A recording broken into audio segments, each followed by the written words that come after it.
Hello, and happy Hug Nation. This is Halcyon, and it is May 28th, 2018. It is my birthday.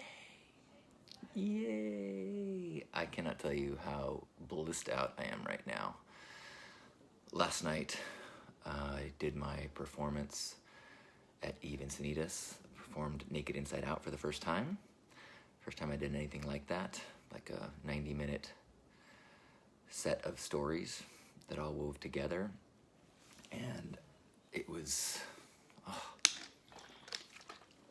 amazing. So rather than a organized topic for the day, I think I will just share what's in my heart right now as I turn 47. So I'll take a deep breath.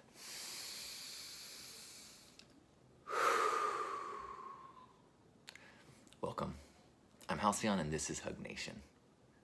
Today I want to talk about 47 years. Today I turned 47. And for the last 8 months or so, I've been thinking about this age. I've been thinking about turning 47. Generally, 47 is not one of those numbers that you put asterisks around, like it's not a turn 40 or something like that. 47, why was that so significant to me? Why have I been thinking about this for many months?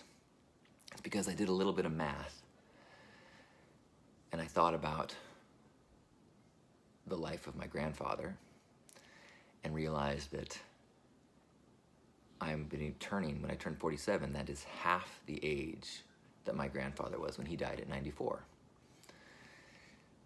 So that shifted my perspective in crazy ways to visualize my life as half over.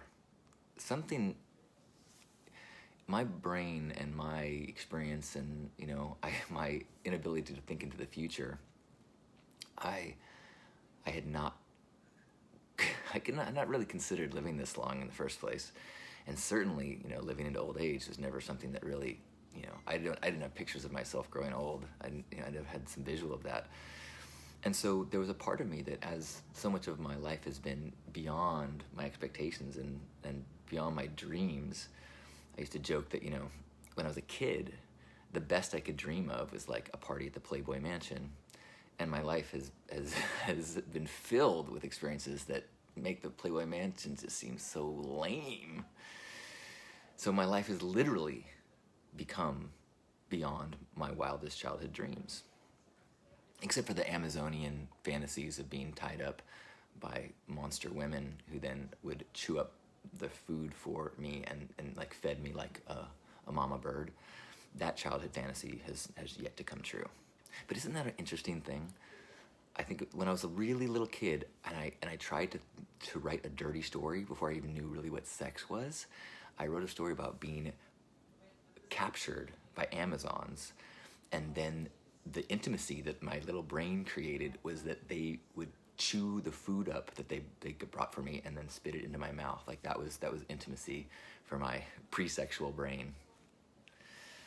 I don't know, maybe I have part Robin in me. Coo-coo-coo.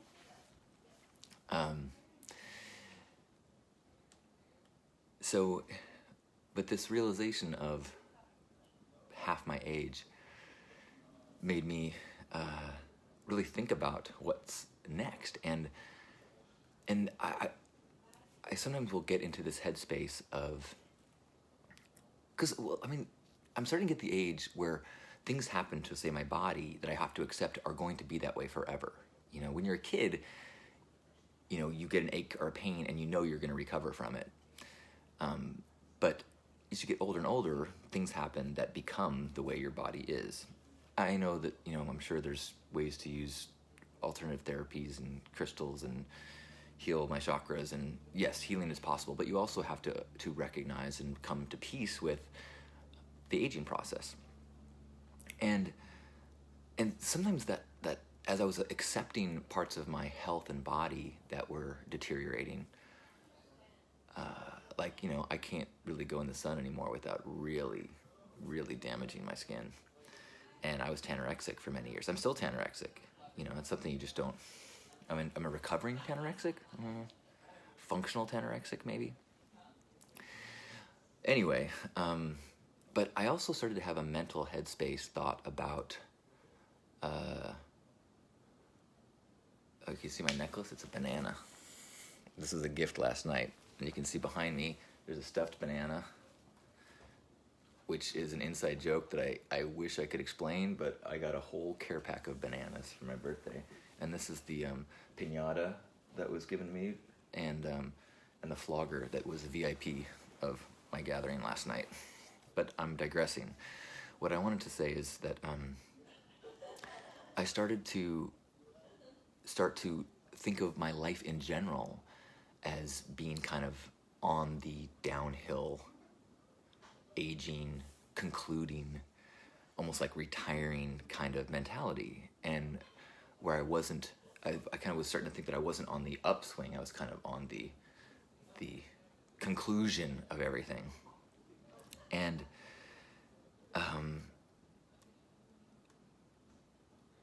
then I had this realization that I'm half the age of my grandfather. And I was like, holy shit, half? Half? I can't coast for half my life. I gotta find some hobbies or get courageous and take on some new adventures. And what I realized as I was, looking through my life is that I've been the most in my joy and in my power when I feel like I'm on the edge. When I was exploring the frontier of the internet, when I was exploring the frontier of personal expression in sexuality, when I was exploring the frontier of authenticity in online sharing, and that's just a place where I feel alive. And this show, getting ready for the show, has been a rekindling of some of that feeling of being alive, of being a little scary, but energizing, feeling like, yes, this is the me that I remember. This is the me that taps into source. This is the halcyon that turned my life from a life to my avatar life.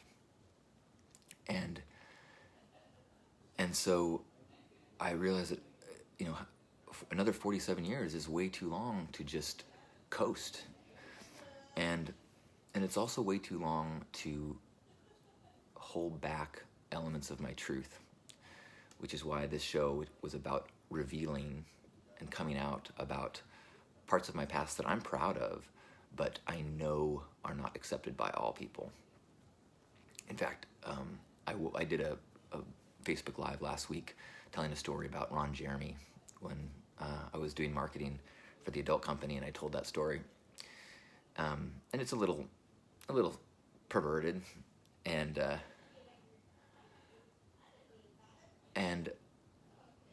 I got this comment. The first comment was total disappointment in me, and basically saying a voice coming from a place of someone who was a fan, but saying you can do so much better. Like, this is just clickbait. You're just trying to titillate people, and you've got so much more potential to go this like shallow route. That was the gist of it. And it was like, boom, I'm like, oh my gosh, this is so familiar. This is exactly the tone that I faced 15 years ago when I started sharing aspects of my sexuality and realizing that with the kind of backlash our culture gives people who do that there's a real significance to being overt and open about everything about us. So it was interesting that I got that comment right before I went on stage, kind of. And it was almost like everything was kind of, well, not, I would say everything was going into flow. No, so many things did not go as I had hoped getting ready for the show. In some ways it was great because we were running late, and I was running ragged all day trying to help set up the room and get everything set up and work with the videographer and everything. But so by the time we were like ready to start, it was like, oh gosh, I haven't thought about like, oh yeah, I got to do a talk. But I wasn't stressing about it because I had been so preoccupied with fixing all the things that were needed fixing. in some ways, which was great. So I just kind of like, showtime. But I think this comment that I got that was so negative and so like such a harsh example of the criticism that I can expect the more open I get, is that it was almost like a reminder, like, hey, you're in the flow and this is going awesome and it's great, but just remember, this is still the warrior path. This is not going to be without challenges and without consequences. And in some ways, it was kind of like, like wake up the warrior before he goes into battle. Like, hey, I know you're psyched up. I know you're having fun, but there's danger. Make sure you know that this dragon is a dragon. So, but someone, it may have been here a couple last week, that reminded me that as I've been nervous about repelling some people, that there is equally, if not more, people that are going to feel resonance with my truth in whatever direction it is. And this is the same lesson that I kind of went through 15 years ago, making that choice in alignment with my heart and my calling and my purpose, knowing that it will alienate people, knowing that it will have consequences in some way, but also knowing that if I have faith, if I be present, have integrity, align with love, and then act, that action, that movement will bring me to where I'm supposed to be as a servant of the unfolding of the divine plan. And that has been my faith for a very long time, but I kind of slipped out of it. I think maybe one of the reasons I slipped out of it is because I was not fully complete. I was not fully embracing all of me. And so as I had chosen to kind of deny or hide or I guess push down aspects of who I was, that what resulted was a constricted flow of creativity and divine force.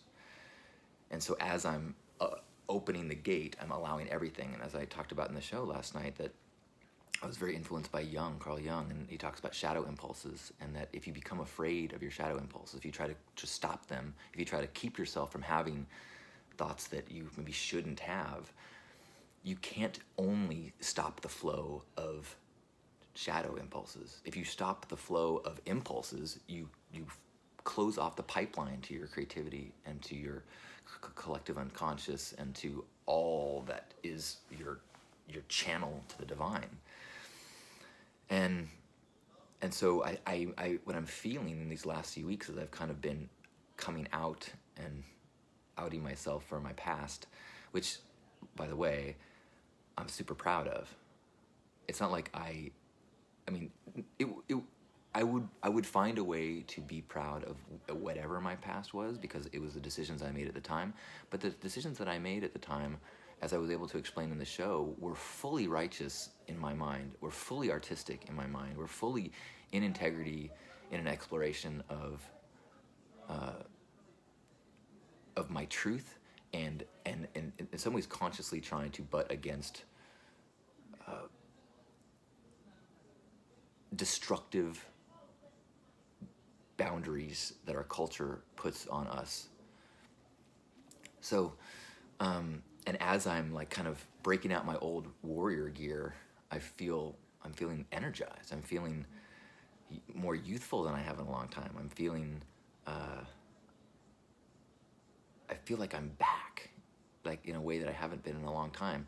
And some of that is just kind of, there's this, a lot of awesome things happen to me in my life. Well, I mean, one of my mottos is I live a charmed life, and look what happens when you say that enough, and like, oh my gosh, wow, okay, yeah, and say yes to things and believe that you lead a charmed life, and before you know it, you have such amazing friends and such amazing adventures, and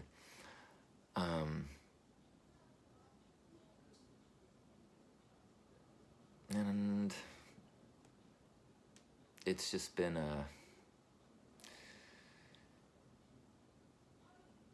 I lost my train of thought. I guess I was just gonna be grateful for all the amazingness, and now this, my motto has been love more, fear less, float more, steer less. And it was funny. I was at a exercise at this kind of get to know you meetup 2 nights ago. And one of the exercises, you walked around the room of like 70 people, is you're supposed to walk around as if you were wearing a T-shirt that broadcasted what do you want the world to know about you? As you know, what message would you like people to see as they walk by you in the streets? And I was like, I think I already did the homework, because I'm wearing a shirt that I made, and on the front it says love more, and on the back it says love more, fear less, float more, steer less. I'm like, so I have a closet full of T-shirts that I wear in the way that I want to project into the world. But the thing that I think I've lost a little faith in, or lost connection to the power of it, is float more, steer less. Because as so many awesome things happen in life, you start to develop something to lose, whether it's status or reputation or finances. And you know what, freedom is just having nothing else to lose. And as you start to acquire things that you care about and start to develop a little bit of fear about losing things, the ability to truly float and truly like tune into the call of intuition gets harder and harder, I think, because you've got your mind story that starts to make more and more logical sense to defend the things that you're attached to. Yes, Leslie, attachment. And so it's only through going some dark times over the last few years that I feel like I've been able to shake out and rattle off some of these attachments and really feel like, oh wait, 47 more years is way too long to be trying to hold on and protect what I have. I mean, I gotta open up. I gotta reach and trust and allow and risk, because that's just way too long. Another half living trying to just maintain or coast? That's crazy. Anyway, I'm going off track a little bit, but the show was so much fun. We had a packed room. It was so fun to tell the stories with a room full of people, because it's pretty funny. I can be a funny person, and sometimes when I do things through the internet, seeing someone type LOL is way different than hearing a room full of people like lose their shit laughing. And it's just like, I could see why comedians could just get addicted to it. And so I was really happy with how the show went. Really, it was a real affirmation for me. I'd had some time in the last couple years, maybe the last year especially, where I felt like I was not as clear and as quick as I once was, and tried to change some of my habits, some dietary habits and other habits, to try to I did a lot of health seeking and went down to Mexico and tried all sorts of solutions to try to kind of get back. And I was really worried that I wasn't ever going to be as sharp as I once was when I was a youngster and had my laser wit. And like last night was this feeling like, you still got it. You can still do this. You can still fucking rock this. This is what you do, Word flow. This is your gift. And don't get me wrong, I worked really hard. I worked really hard on this, and I practiced a ton, and I was disciplined in a way that I haven't since doing my TEDx talk. But this was, like almost 8 times as long. And so it was a real, one, I just felt good about the whole thing, and 2, I felt like I proved to myself that I could still be my best. I'd started to create a story about, I know now my body's never going to be what it once was, My skin's never going to be what it once was. And I was starting to get the story, my mind is never going to be what it once was. And last night, as I felt in control and at ease and telling stories and making people laugh and cry. I mean, it was like people said I laughed, I cried, like it was awesome. And it just made me feel like, yeah, okay, happy birthday to me. So I'm feeling very grateful, feeling very honored, feeling very empowered. And, you know, I did not sleep a whole bunch last night as my celebrations got the best of me, or saw the best of me, continue to be the best of me. I was still very excited to come online here to do Hug Nation, because this is my jam. This connection in this once a week recalibration, I think, is the most profound part of my spiritual practice for my entire life. There have been special parts, special moments, like times when Grandpa was a part of this. There have been teachers like Alan Watts and Jacob Glass and Byron Katie that have rocked my world. But it's this connection, this heart-opening space that I have created that exists once a week for me, that then you can join me in, that has kept me on track through all the shit for the last 17 years. So thank you for that gift. That is the most profound birthday gift I can imagine. Second only to this stuffed banana and this banana necklace that I got from Krista and Jen. And if I could possibly explain why this is such an awesome gift, well, I guess that'll be one story that I'll have to tell in person. So I will say I am filled with gratitude.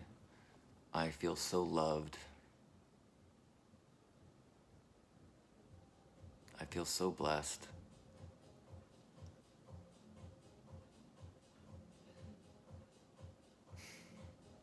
Will you join me in a Hug Nation hug?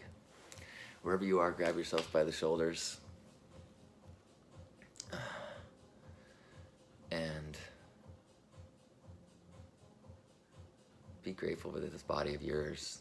This is, you are all things, but this body is the one you have the most experience of, the most deepest, profound experience of. So be grateful for this spaceship that takes you through the world. And then,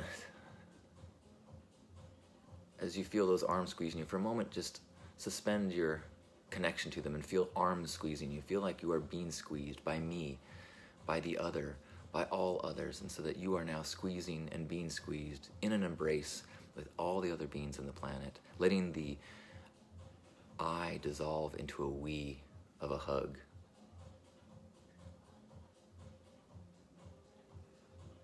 And as we love and support ourselves and heal ourselves, we love and support others and heal others. Each cell of the body, as it stays healthy, it supports the rest of the body. And as each of us as people stay healthy and get healthy, we support the rest of humanity. So let's take 3 breaths together as healthy, beautiful cells in this cosmic being, thinking positive, healthy thoughts for all the other cells, and letting our light shine as beautifully and powerfully and love-filled as possible. 3 breaths, in through the nose.